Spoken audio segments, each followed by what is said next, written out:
It's hard to find technology these days that doesn't claim to be squeaky green. Product marketing aside, however, some of our high-tech toys can be turned into do-gooding gadgets.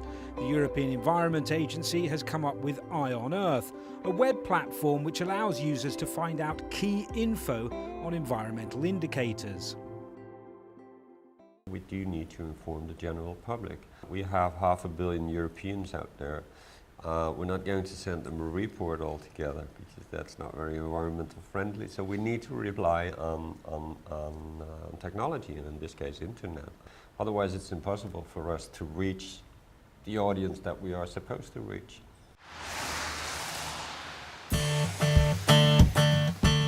Our environment is sensitive to the stress we put on it. Eye on Earth lets users know with pinpoint accuracy how that strain manifests itself in local air quality, an obvious boon for asthma sufferers for whom pollution can make life very uncomfortable.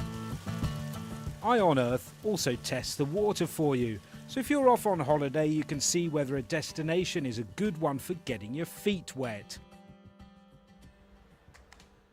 When we go on holiday, the first thing my wife does is go to internet and look at climate data. And for me that's the same with the bathing water quality.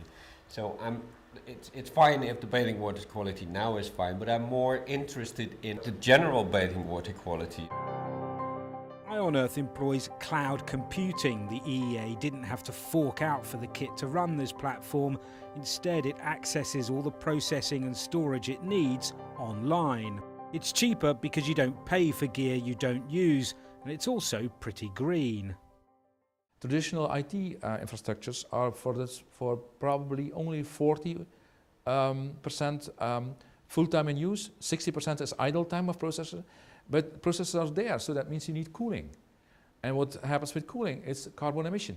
So if you basically optimize processor time, this capacity, you will need less of them. You can actually size your cooling system to what you really have and really use. And then again, it contributes to lowering the carbon emission. In addition to clouds, researchers are also using crowds. Eye on Earth is getting you and me to contribute to it by entering in what we think of the air and water quality where we are. But the European Environment Agency is not alone in using crowds to gather environmental data. Something similar to this has already been trialled by Sony Computer Science Laboratory in France. NoiseTube allowed volunteers to download an application into their smartphone that turned it effectively into a sound level meter. The results then go on to make a sound map of the city. Now this is very empowering because I'm next to this motorway and the sound levels I'm recording are topping 100 decibels.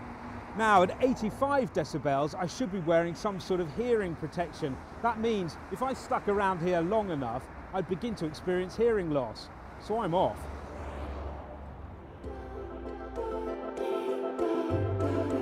In fact, smartphones could be invaluable scientific tools.